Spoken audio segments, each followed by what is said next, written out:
और अब बारी है उस सत्ते के पत्ते की जो कि बरेली की आंवला विधानसभा सीट पर किसी उम्मीदवार की जीत और हार तय करते आए हैं। और ये सत्ते का पत्ता है जातीय समीकरण, जिसे साथ देगा इस सीट पर जीत का रास्ता साफ करता है। जातीय समीकरण जो साध जाए वही यहाँ से सिकंदर बनता है। एक बार फिर से रुक करते हैं रवि अरोड़ा जी का। सर, आंवला सीट पर जो जातीय समीकरण है, जहां पर मुस्लिम आबादी 38% के करीब है, इसके अलावा दूसरे कौन से फैक्टर हैं जो हावी रहते हैं?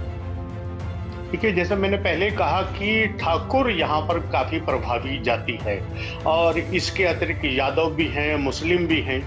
तो यहाँ पर पूरी कोशिश रहेगी भाजपा की वो पुराने अपने साथियों को आगे लाते हुए ठाकुर किसी प्रत्याशी बनाए और बाकी दूसरी पार्टियां, जैसे खास तौर पर यहाँ पर समाजवादी नंबर 2 की स्थिति में रहती है, वो मुस्लिम, यादव, इनका और साथ में पिछड़ी जातियों को मिलाकर टक्कर देने की कोशिश करेगी। तो ये जातीय समीकरण यहाँ पर साफ दिखाई देता है मुझे। बिल्कुल। और जातीय समीकरणों के अलावा सर, क्या जो ध्रुवीकरण की कोशिश प्रदेश में इस वक्त शुरू हुई है, खासतौर से मथुरा का जिक्र आने के बाद, क्या उसका फर्क यहाँ पर पड़ सकता है? वो उसकी दिख सकती है झलक? देखिए, पूरी कोशिश रहेगी भाजपा की कि इसको ध्रुवीकरण की तरीके से देखा जाए इस क्षेत्र में, लेकिन इसके चांसेस मुझे कम लगते हैं। यहाँ पर जातीय समीकरण ज़्यादा प्रभावी रहेंगे। इसके अलावा स्थानीय मुद्दे भी हो सकते हैं और ख़ास तौर पे जैसे महंगाई का मुद्दा है, ये भी प्रभावी हो सकता है, क्योंकि आर्थिक रूप से बहुत पिछड़ा इलाका है। यहाँ के काश्तकार जो वो गन्ने की खेती से जुड़े हुए हैं और यहाँ पर सिर्फ एक चीनी मिल है और उनको चीनी के लिए, गन्ने के लिए अपना दूर दूर ले जाना पड़ता है। ये सब मुद्दे भी मुझे लगता है काफ़ी प्रभावी। यानी कि पहले जाति है, उसके बाद किसानों का और लोगों के हित का मुद्दा। और बारी है उस सत्ते के पत्ते की जो कि आने वाले चुनाव में उन्नाव सदर सीट पर किसी उम्मीदवार की जीत और हार तय कर सकते हैं। और ये सत्ते का पत्ता है वो ब्राह्मण वोटर, जिनकी तादाद इस सीट पर सबसे ज्यादा है।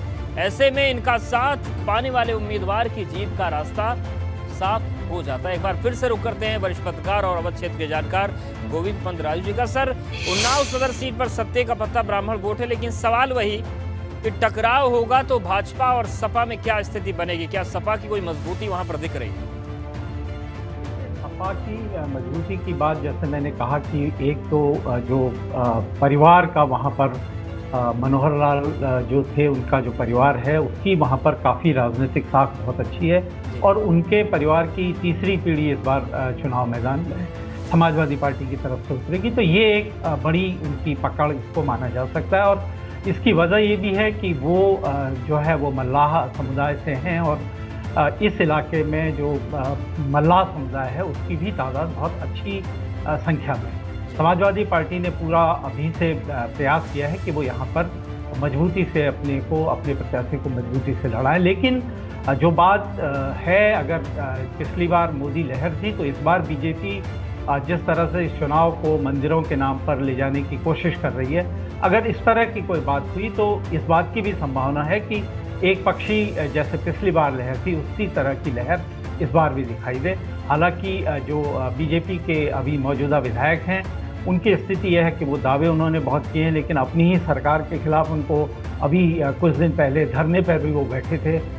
इस तरह से जो जन समस्याएं, उनका सामना उनको करना पड़ रहा है। इस इलाके की बहुत सारी समस्याएं जो आप जैसे यातायात है, गंदगी है, छुट्टा पशुओं की समस्या बहुत बड़ी है। और जो समस्याएं हैं, ये भी बहुत कुछ सत्ता के समीकरण को सेट करने में भूमिका निभा